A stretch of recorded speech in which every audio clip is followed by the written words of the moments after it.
नमस्कार, मैं हूं रविकांत। स्वागत है आप सबका। एक खबर आई और दब गई। कुछ लोग जान पाए, कुछ लोग नहीं जान पाए, कुछ लोग समझ पाए, कुछ लोग नहीं समझ पाए।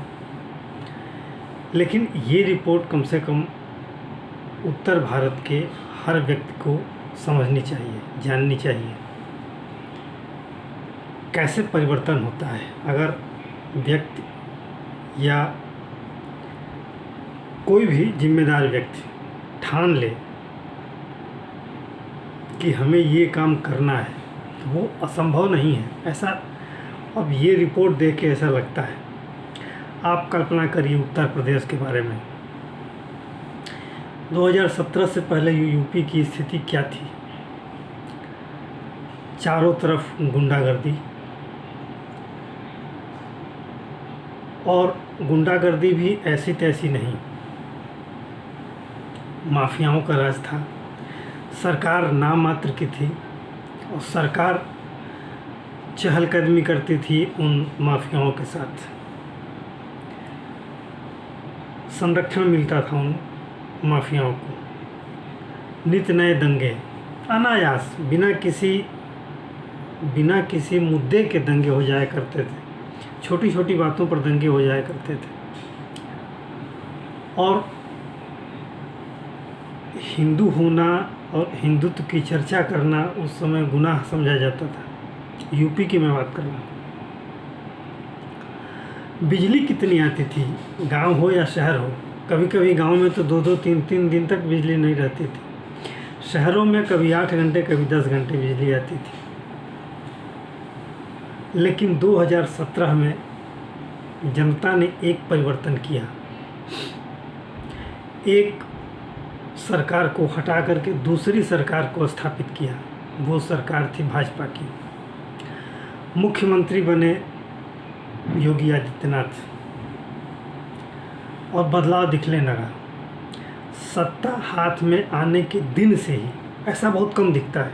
आप पूरे देश का आप अध्ययन कर लें आज़ादी के बाद, तो ऐसा बहुत कम अपवाद स्वरूप कहीं देखने को मिलेगा कि सत्ता बदलते ही, मुख्यमंत्री के नाम की घोषणा होते ही बदलाव दिखने लगा। और यूपी में ऐसा हुआ। चहुओर परिवर्तन का दौर दिखने लगा। मुख्यमंत्री ने सबसे पहले ये घोषित किया कि कानून व्यवस्था हम सुधारेंगे। वो कानून व्यवस्था उस दिन से ही, जिस दिन से योगी जी का नाम अनाउंस हुआ, पटरी पर आने लगी, ऐसा महसूस होने लगा। बिजली की व्यवस्था, उन्होंने कहा कि हम शहरों में, कस्बों में 24 घंटे बिजली देंगे। बिजली आने लगी 24 घंटे। गांव में 20 घंटे की व्यवस्था है। बुंदेलखंड के गांव में 18 घंटे की व्यवस्था है। अब कोशिश ये है कि प्रदेश के हर गांव शहर में 24 घंटे बिजली मिले। कोशिश चल रही है। ये छोटी छोटी बातें हैं। सबसे बड़ी बात यह है कि 17 से पहले ये प्रदेश बीमारू कहा जाता था। बीमारू यानी चारों तरफ से बीमारी से घिरा हुआ। बीमारियां क्या थी? गरीबी, कानून व्यवस्था की बदतर स्थिति, वाणिज्य व्यापार की बदतर स्थिति, खेती से जुड़े हुए आयाम, उनकी भी बदतर स्थिति, किसानों की दुर्दशा होती थी। गन्ना किसानों को सही पेमेंट नहीं मिलता था समय पर। तो ये अनेक तरह की समस्याएं थी। समय पर बिजली न मिलने के कारण सिंचाई नहीं हो पाती थी, उत्पादन ढंग से नहीं हो पाता था। कभी सूखा, कभी बिजली का न होना, ये किसानों का अपना रोना था। लेकिन आज स्थिति क्या है? यूपी इस देश के प्रमुख राज्यों में से एक है जिसकी अर्थव्यवस्था देश में दूसरे नंबर की है। आज इस प्रदेश का मुख्यमंत्री ये उद्देश्य लेकर चल रहा है कि हमारी अर्थव्यवस्था $1 ट्रिलियन की हो जाएगी।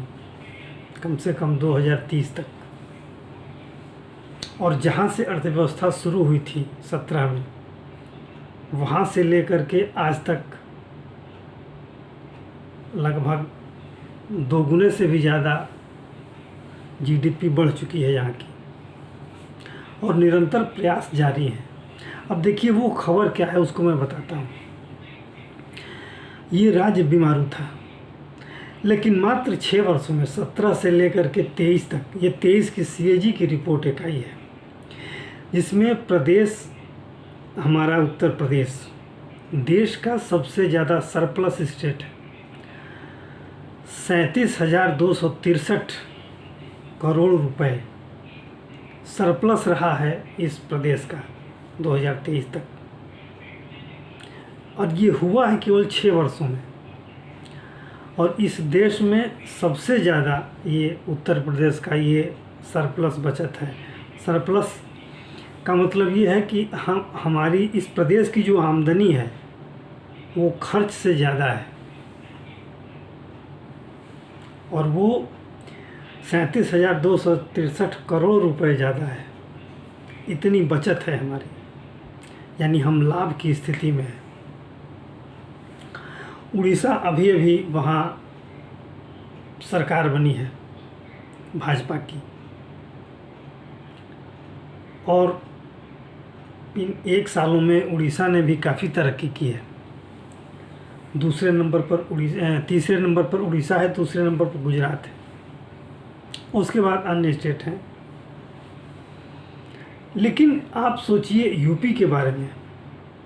आज यूपी की स्थिति है कि यूपी में सबसे ज़्यादा अंतर्राष्ट्रीय हवाई अड्डे, यूपी में सबसे ज़्यादा एक्सप्रेसवे, और अभी और ज़्यादा बन रहे हैं। यूपी के हर ज़िले में एक मेडिकल कॉलेज खोलने की जो घोषणा योगी जी ने की थी, उस पर लगातार काम चल रहा है, और लगभग 45 या 50 ज़िलों में मेडिकल कॉलेज खुल भी चुके हैं, वो रन कर रहे हैं। और स्वास्थ्य सेवाओं का निरंतर उत्थान, जो पहले एक मृत प्राय स्वास्थ्य व्यवस्था थी उत्तर प्रदेश में 17 से पहले, आज वो जीवंत स्थिति में है, और नित्य नए संस्थान खुल रहे हैं, अस्पतालों का विस्तार हो रहा है, सुविधाएं और सहूलियतें बढ़ रही हैं, अस्पतालों को नए नए जो ज़रूरी इंस्ट्रूमेंट होते हैं वो दिए जा रहे हैं, ऑपरेशन थिएटर का उत्थान हो रहा है, बेड की संख्या बढ़ाई जा रही है। तो ये अनेक तरह के, इसके अलावे योगी जी की इच्छा है कि हर ज़िले में एक विश्वविद्यालय हो, इस पर काम चल रहा है। अगर हर ज़िले में न भी हो, अगर 2 ज़िले में से प्रत्येक एक ज़िले में विश्वविद्यालय हो तो ये भी बहुत बड़ी बात है, लेकिन अगर प्रत्येक ज़िले में विश्वविद्यालय खुले तो ये और भी अच्छी बात है। कृषि उत्पादन लगातार बढ़ा है। इलेक्ट्रॉनिक के उत्पादन में हम मोबाइल और लैपटॉप, इलेक्ट्रॉनिक चीज़ों के लिए हमारा प्रदेश जो है वो ऑल ओवर इंडिया में दूसरे नंबर पर है। सबसे ज़्यादा मोबाइल फ़ोन यहाँ बनते हैं। तो ये चीज़ें ये फूंक मारने से नहीं हुआ, कोई जादू की छड़ी लेने से नहीं हुआ, सतत काम करने से हुआ। और जब इस प्रदेश का मुखिया ये ठान लेता है कि हमें ये काम करना है, वो किसी प्रदेश का हो, अगर वो ठान लेता है कि हमें ये काम करना है तो वो काम होता है, होता हुआ दिखता है, दिखता भी है। आज आप देखिए जिस तरीके से एक्सप्रेसवे बन रहे हैं, ग्रीनफील्ड एक्सप्रेसवे बन रहे हैं, और सड़कों का जिस तरह से विस्तार हो रहा है, शहरों से लेकर के गांवों तक जिस तरह से इनको संवारा जा रहा है, जिस तरह से पर्यटन का विकास हो रहा है, हवाई अड्डों का विस्तार हो रहा है, नए नए कॉरिडोर बनाए जा रहे हैं मंदिरों से जुड़े हुए। चूँकि आस्था का विषय है ये प्रदेश आस्था की नगरियां हैं यहाँ पे, अयोध्या से लेकर मथुरा तक, काशी तक। तो ये सभी इन नगरियों का जिस तरह से विस्तार हो रहा है, जिस तरह से कॉरिडोर बन रहे हैं, और हर क्षेत्र में अभी वो छोड़ दीजिए आप, फिल्म इंडस्ट्री को एक फिल्म सिटी, नई फिल्म सिटी बनाने की योजना है, उस पर काम चल रहा है। 1000 एकड़ में होगी और यहाँ 20 लगभग कम से कम 20 भाषाओं में फिल्में बनेंगी। ऐसी उम्मीद है कि शायद 1500 से 2000 फिल्में प्रत्येक वर्ष यहाँ से बनेंगी। वो ऐसी इंडस्ट्री होगी, वो ऐसा एरिया होगा, ऐसा कैंपस होगा जहाँ हर तरह की सुविधाएं मौजूद होंगी। प्रोड्यूसर बस आएगा, फिल्म शूटिंग करेगा और सारी व्यवस्था वहाँ उसे उपलब्ध होंगी। एडिटिंग से लेकर के और प्रोडक्शन के सारे ऑप्शन वहाँ मौजूद होंगे। वहाँ आएगा, फिल्म बनाएगा और तैयार फिल्म लेकर के जाएगा वहाँ से। ये स्थिति बन रही है यमुना एक्सप्रेसवे के किनारे 1000 एकड़ में, या संभवतः उससे भी ज़्यादा। तो इस तरह से जो प्रदेश, अब विकास की अगर गिनती होगी, एक एक मंत्रालय को लिया जाएगा तो शायद कई एपिसोड बनाना पड़ेगा। हम संक्षेप में बस केवल वस्तु स्थिति बताना चाहते हैं, क्या था, क्या हुआ और क्या होने की संभावना है। 2017 से पहले ये बीमारू स्टेट था। नाग भवन लोग सिकुड़ते थे यूपी जाने से। अंधेरा होने के बाद कई क्षेत्र ऐसे थे जहाँ लोग निकलते नहीं थे। अगर घर से महिलाएं निकलती हैं तो वो सही स्थिति में घर पहुंच पाएंगी कि नहीं, इसकी संभावना नहीं होती थी। व्यापारी जेब में पैसे लेकर नहीं चलते थे, ये हालत थी। वो कब जाए, कब पैसा छीन जाए। घरों में जिस तरह से डकैतियाँ पड़ती थी, दुकानों के शटर तोड़े जाते थे और सामान चोरी हो जाया करते थे। दिन दहाड़े हत्याएं होती थी, छोटी छोटी बातों पर मारपीट और झगड़े हुआ करते थे। हमने अपनी आँखों से कुछ चीज़ें देखी हैं, जैसे बच्चे, छोटे छोटे हाई स्कूल इंटर के बच्चे आपस में झगड़ा करते थे और वो झगड़ा भी छोटा मोटा नहीं, इस तरह के झगड़े कि उसमें आप उसको शब्दों में क्या बयां करेंगे। छोटे छोटे बच्चे जिनको अभी अपने भविष्य की चिंता होनी चाहिए, इस तरह से समाज बिगड़ चुका था। व्यक्ति किधर जा रहा था कुछ पता नहीं। छोटे छोटे बच्चे जो झगड़े करते थे ना, वो बड़ों के झगड़े फेल हो जाते थे। हाँकी डंडे लेकर के और चेहरे पर रुमाल बांध करके, ताकि पहचान छिपी रहे, और आपस में मारपीट किया करते थे। बसों को रोक करके, बसों में घुस करके किसी को मार देना। माने जीवन की अनिश्चितता इतनी थी कि व्यक्ति अगर हंसते खेलते जा रहा है, घर से निकला है, तो हंसते खेलते वापस घर आएगा कि नहीं ये पता नहीं होता था। अनिश्चितता इतनी थी, दिन दहाड़े हत्याएं। लेकिन 17 के बाद इन सब पे, हालांकि हिंसा और विवाद, ये चीज़ें, इस पर 100% अंकुश लगने पर तो समय लगेगा अभी। और ये समाज के कासाएँ हैं, ये समाज की बुरी प्रवृत्तियाँ हैं। तो इन पर 100% अंकुश लगाने में अभी समय लगेगा। लेकिन हाँ, उस ओर प्रदेश बढ़ रहा है और कानून व्यवस्था मुट्ठी में है, ये कहा जा सकता है। और शैक्षिक गतिविधियां भी सही तरीके से बढ़ रही हैं। और जो अब ये जो सरप्लस की रिपोर्ट आई है, वो ये साबित करती है कि अब ये प्रदेश बीमारू नहीं रहा। जिस तरह से प्रदेश में निवेश हो रहे हैं, निवेशक इस प्रदेश से भाग जाते थे। बहुत से बड़े बड़े उद्योगपति, बहुत से बड़े बड़े व्यवसायियों ने यहाँ छोड़ दिया। बहुत से गाँव में, बहुत से छोटे छोटे कस्बों में पलायन होने लगा था लोगों का।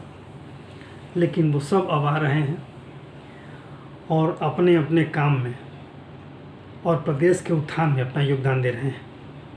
तो ये है प्रदेश और ये है यहाँ की शासन व्यवस्था, जिसने विगत 8 वर्षों में, और इन 8 वर्षों में से मात्र 6 वर्ष जिस तरह से काम हुए, उन 6 वर्षों में जिस तरह से इस प्रदेश की स्थिति सरप्लस स्टेट के रूप में हुई है, वाकई ये गर्व का विषय है और ऐसे हर प्रांत में होनी चाहिए। मैं ये नहीं कहता कि यूपी केवल यूपी में हो, हर प्रांत में ऐसा होना चाहिए।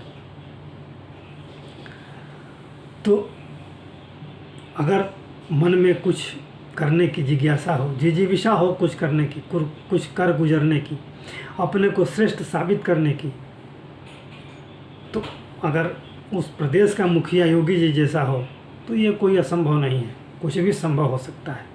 तो आज के लिए इतना ही। आशा है ये वीडियो आपको अच्छा लगा होगा। आपसे अनुरोध है आप इसे लाइक करें, शेयर करें और सब्सक्राइब करें और वो घंटे वाला बटन भी दबा दीजिए ताकि नया वीडियो आए तो आपको पता चल सके। धन्यवाद, नमस्कार।